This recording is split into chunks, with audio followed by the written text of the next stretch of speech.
Merci à Chérif Cheikh Ahmed Tidiane Chérif Diop pour toutes ces informations et comme il l'a si bien dit, nous avons le plaisir de recevoir ce soir le directeur national de l'état civil, Monsieur Aliou Ousmane Sall. Bonsoir. Bonsoir Nder, bonsoir chers téléspectateurs. Alors le prétexte de l'entretien, c'est la journée africaine de l'état civil célébrée ce mardi 10 août 2021. Avec comme thème construire des systèmes d'enregistrement et des faits et des statistiques d'état civil résilients en Afrique. Beaucoup de problèmes pour l'état civil en Afrique, mais particulièrement au Sénégal. Où est-ce qu'on en est, par exemple, avec une stratégie nationale d'état civil au Sénégal? Est-ce qu'elle existe déjà? Merci Nder. Nous sommes dans une phase active d'élaboration de la stratégie nationale d'état civil qui va permettre d'harmoniser les interventions dans le secteur de l'état civil. Vous avez parlé des problèmes, c'est des pistes de solutions avec la stratégie, avec les acteurs clés du système, à savoir la direction des affaires civiles et du sceau, la DIE, la direction des affaires juridiques et consulaires, les élus qui ont en charge de l'état civil. La stratégie nationale, le Sénégal n'en disposait pas. Justement, vous dites élaboration, donc ça veut dire qu'on n'en avait pas. On n'en avait pas jusqu'à une période très récente avec le programme financé par l'Union européenne. Nous sommes dans une phase active. On a terminé l'évaluation. La stratégie doit être arrimée aux standards africains. Au niveau de l'Afrique, il y a des normes à respecter pour avoir une stratégie qui prend en charge aussi bien les faits d'état civil, mais aussi les statistiques d'état civil. Oui, on va parler des faits d'état civil, comme vous les appelez, et les statistiques, vous dites. C'est quoi la différence? La différence, les faits, c'est l'enregistrement, c'est la consignation des faits d'état civil, les naissances, les décès, comme les déclarations. Il y a aussi, quand on parle de statistiques, c'est la statistique vitale. C'est les données de la population pour la planification. Chaque État a besoin d'avoir un système robuste pour pouvoir planifier. Planifier dans le domaine de l'éducation, dans le domaine de la santé, dans le domaine économique, pour parler globalement. Mais pour bien planifier, il faut avoir des statistiques fiables, comme vous avez dit. Fondamentalement. Donc on va entrer dans le vif du sujet et toucher du doigt le problème. Comment expliquer les réticences des populations à aller enregistrer, s'enregistrer ou enregistrer en tout cas leurs enfants? Quand on parle de réticence, souvent c'est d'ordre socio-culturel. Il y a des questions de réalité selon les zones socio-économiques. Il y a une question de sensibilisation pour aller vers l'enregistrement. Il y a les centres d'état civil qui ont en charge pour l'enregistrement au niveau décentralisé. Il y a l'état civil consulaire. Maintenant, pour aller vers l'enregistrement, il faut que la personne sache que d'abord c'est gratuit pendant une année. Au lieu de prendre des réseaux criminels et autres, la population, les habitants doivent savoir à la naissance, on a jusqu'à un an pour faire l'enregistrement gratuitement. Passer ce délai, qu'est-ce qui se passe? Passer ce délai, il faut un jugement d'autorisation qui permette, et ça on est en train de le faire avec les élèves. Et ça entraîne des frais. Ça entraîne des frais. Ça entraîne des frais, mais comme vous le savez, il y a une volonté politique affirmée du président de la République qui a arrimé l'état civil en priorité nationale. Et sous le pilotage du ministre Oumar Gueye, on est en train de travailler avec le ministère de la Justice qui facilite via une lettre circulaire les jugements, les audiences foraines au niveau, surtout pour les élèves. Vous l'avez dit, en période d'examen, on constate effectivement qu'il y a beaucoup d'élèves candidats qui n'ont pas de papier. C'est comme ça que je vais les appeler. Absolument. Vous savez, une personne qui n'a pas d'acte d'état civil devient apatride. Cela veut dire une personne sans une identité juridique légale reconnue par l'État. Maintenant, pour ce faire, il faut affronter ces problèmes-là. Il ne faut pas chaque année. On a eu l'année dernière 180 quelques mille élèves, dont 15 000 en classe d'examen. Ça, 180 000 oui, absolument, qui n'avaient pas d'acte d'état civil. Maintenant, il faut affronter les problèmes pour que ça ne se reproduise plus. Ça, c'est des enfants qui sont à l'école. Imagine le nombre d'enfants qui ne sont pas à l'école. Donc, il y a une volonté affirmée de l'État pour régler ce problème-là. Ça, comme je vous ai dit, c'est les audiences foraines. Parce qu'il faut faire le jugement, mais aussi faire la transcription. Souvent, ce n'est pas l'enfant n'a pas d'acte. Souvent, l'enfant a subi des problèmes pour passer à classe supérieure, pour redoubler, pour pouvoir faire l'examen. L'enfant, la famille, c'est une stratégie pour permettre à l'enfant de rester à l'école. Alors que si l'enfant, à la naissance, il y a certaines communautés, il y a certaines familles qui laissent l'enfant à l'école jusqu'en classe CM2 pour faire un jugement, pour pouvoir faire l'examen.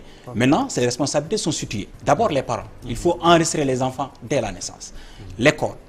Le corps enseignant, tout ce qui est administratif et exiger, et tout, il faut exiger. ouais. Je pense que c'est extrêmement important. C'est comme ça qu'on peut régler le problème. Et avec aussi l'informatisation, nous arriverons à, une fois qu'on fait le jugement, à transcrire, à avoir un numéro qui permette à l'enfant, avec les données, de ne pas revenir demain pour subir encore... On va parler de l'informatisation, mais avant, est-ce que vous pouvez me donner un exemple de Sénégalais apatrides, entre guillemets, parce que justement, ils n'ont pas eu de papier et donc leur existence juridique... Vous avez des cas comme ça? Absolument. Au Sénégal, il y a des cas, il y a des Sénégalais, parce que bon, comme je l'ai dit... Ça doit être terrible, ça. Des adultes? Mais ce n'est pas uniquement au Sénégal. Dans oui, tous les pays de l'Afrique, bon, comme... des adultes, soit... souvent, c'est des stratégies pour la migration. La personne, par exemple, appelait telle personne pour pouvoir migrer et avoir une existence juridique légale dans un pays, change d'identité, donne l'identité d'un pays qui est en guerre, comme réfugié ou bien quoi que ce soit. Au retour, cette personne perd la plupart de l'identité. Parce que, vous savez, avec les cartes d'identité biométriques et tout, mais il y a aussi des Sénégalais qui n'ont jamais été déclarés. Ça aussi, ça existe. Donc, qui perdent une identité, qui deviennent des apatrides, mais on travaille à régulariser ces personnes-là. Parce que c'est l'obligation de l'État. Vous l'avez évoqué, l'informatisation. Où est-ce qu'on en est avec ces projets de dématérialisation? Et on voit avec le Covid, ça aurait beaucoup servi que les gens puissent obtenir à distance leur papier. Actuellement, avec le programme de l'Union européenne, qui va nous permettre d'interconnecter 696 centres d'état civil au niveau du Sénégal, mais aussi l'état civil consulaire est concerné par le programme.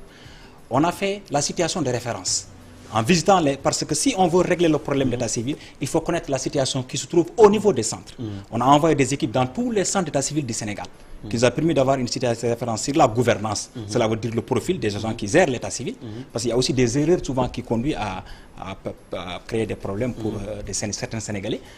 Une situation sur l'accessibilité. Cela veut dire cette possibilité aux Sénégalais d'avoir accès à l'état civil. Vous savez, il y a les centres d'état civil qui ont en charge de l'état civil, mais aussi il y a les auxiliaires d'état civil. Les événements se passent dans les villages, dans les quartiers, auprès des imams, auprès des clergés. Donc, on a un dispositif qui permet de notifier les événements et de les transférer au niveau des centres afin de faire un suivi pour faire l'enregistrement des faits d'état civil. Maintenant, pour la modernisation d'état civil, une fois qu'on a fait la situation, on a identifié 165 centres actuellement informatisés, soit solution informatique ou bien embryon informatisation. Il faut aller vers l'interconnexion des centres en 2021. On est en train de travailler activement avec des informaticiens, des experts sénégalais. Des équipes sont en place avec le programme financé par l'Union européenne. Il y a le concours de l'État, sous le pilotage du ministre en charge, Oumar Gueye, qui est en charge de les collectivités territoriales. On est en train de travailler pour aller vers l'interconnexion, avoir une solution informatique, mais aussi l'interopérabilité entre la santé et l'état civil. Mais aussi avec le DT Center de Diamniadio, on va mettre là-bas les données. Vous savez, nous sommes dans un contexte de cybercriminalité et de terrorisme. Les données d'état civil sont des données à caractère personnel. C'est pourquoi on travaille avec la Commission de protection des données pour le respect de la législation. Mais aussi réformer, introduction des procédés informatiques dans la gestion de l'état civil. Ça va permettre non seulement de situer les responsabilités en termes d'élaboration des actes, mais aussi en termes, s'il y a des problèmes demain, on pourra situer la responsabilité avec la solution informatique. Concrètement, dites-moi, à partir de quand je pourrais, à partir de chez moi, de mon ordinateur, commander, par exemple, un extrait de naissance? On peut commander, on ne va pas faire commander comme on commande des petits pains. C'est des données à caractère personnel. Il faut des clauses, il faut des normes, il faut de la sécurité, savoir exactement la personne qui demande l'acte, est-ce que c'est la personne concernée. Mais tout ça, c'est votre rôle. C'est notre rôle de sécuriser le processus. On est en train de travailler sur ça, sur la sécurité du processus. Parce qu'il faut sécuriser le processus, mais sécuriser aussi l'archivage de ces données. C'est extrêmement important. C'est pourquoi on travaille avec EBAD, c'est question d'archivage aussi. Dans le transfert des données, il faut qu'il y ait la sécurité, mais aussi à partir des bornes d'une commune, avoir un acte sans se déplacer. Ça, c'est à partir de commune, on peut avoir un acte dans un centre où on s'est inscrit, que ce soit Kaolack ou bien Fatick, mais à partir de Dakar, n'importe quel centre, avoir son acte. Mais aussi sécuriser la délivrance de ces actes-là. Nous, on est en train de travailler là-dessus avec des ingénieurs en sécurité informatique et cybersécurité. Vous avez ouvert un tiroir, c'est l'archivage. Ça aussi, c'est l'autre gros problème que vous avez avec les états civils. Comment est-ce que vous allez régler ce problème? Comment est-ce que vous êtes en train justement de Oui, on est en train de régler, comme je l'ai dit, ce volet-là, on travaille avec Annabelle, qui a une expertise avérée dans la gestion de l'archivage aussi. On est en train de travailler avec des experts sur la législation, parce qu'il y aura l'archivage électronique et l'archivage physique. Voilà, l'archivage électronique, on va travailler. Mais pour si l'archivage physique, c'est ce qu'on a vu lors du journal, dans le journal de Chérif Diop, à Diourbel, c'est catastrophique. À Diourbel, j'y étais. Après l'événement, parce que comme vous le savez, quand il y a eu le problème, on s'est déplacé. Le ministre nous a instruit d'aller à Diourbel. Même les hiéroglyphes de l'Égypte sont mieux conservés. Absolument. Quand on était à Diourbel, on a fait l'état des lieux. Parce qu'ils étaient en train de déménager, il y a eu ce problème-là. On a mis à leur disposition des archivistes de la Direction nationale de l'État civil qui les ont aidés à faire le classement et la classification et l'inventaire des registres, mais surtout la reconstitution des registres. Ça, c'est fondamental. Il y a la restauration des registres détériorés, mais aussi la reconstitution des registres qui sont complètement gâtés. Ça, tout ça, c'est encadré par la législation. Et comme je vous ai dit, on a travaillé avec la ville, avec la commune de Diourbel pour régler ce problème-là. Et vraiment, ça s'est très bien passé. Alors, on constate donc que vous avez des enjeux de sensibilisation et de communication, surtout quand je vous entends expliquer tout ce qui se passe autour de l'état civil, l'archivage, la conservation. Vous avez parfaitement raison. C'est bien d'avoir un système robuste d'informatisation, des bornes, des ordinateurs, des tablettes pour faire l'enregistrement. Mais pour aller vers l'enregistrement universel, il faut sensibiliser la population. C'est la population qui est concernée. Il faut qu'elle sache d'abord que l'enregistrement est gratuit, qu'elle sache qu'elle doit enregistrer. Aujourd'hui, c'est extrêmement important et fondamental pour chaque personne d'avoir une identité légale. Mais il faut aussi la formation des officiers qui se trouvent dans ces... Comme vous le savez, il y avait toujours le maire qui vient avec sa clientèle politique, qui part avec. Alors que l'état civil est un métier. Parce qu'une fois qu'il y a des erreurs dans l'élaboration de l'acte, ça poursuit la personne toute sa vie. Donc pour éviter cela, nous allons faire des formations de cascade. Nous allons produire des capsules qui vont être disponibles pour même la masse, afin que chacun sache l'état civil. C'est quoi? L'état civil, c'est extrêmement important pour la vie d'une nation. C'est une partie de l'État. Vous êtes maire adjoint d'une commune, Boki-Diawé. Alors, dites-nous concrètement, pour ceux qui ne savent pas, comment on fait un enregistrement à l'état civil? À l'enregistrement, c'est le requérant, le parent, la maman, qui va au centre d'état civil, devant l'officier qui prend les informations, élabore l'acte, lit l'acte, constate l'acte, puis signe, donne le volet 1 aux parents, plus un acte. Le volet 1 doit être gardé et c'est gratuit. Et l'autre volet reste au niveau de la commune, l'autre volet va au niveau du tribunal, au niveau du greffe.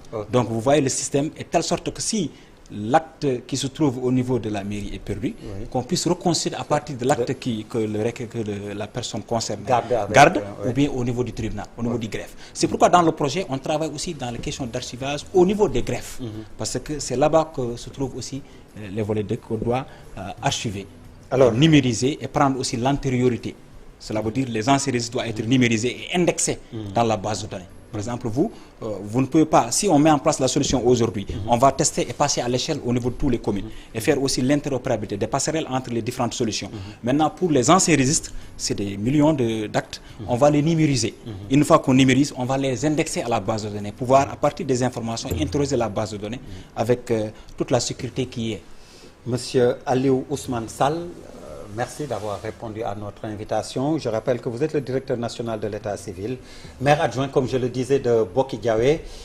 Merci donc d'avoir répondu à notre invitation. Merci à vous également, mesdames, messieurs, de nous avoir reçus chez vous. Merci, bonsoir.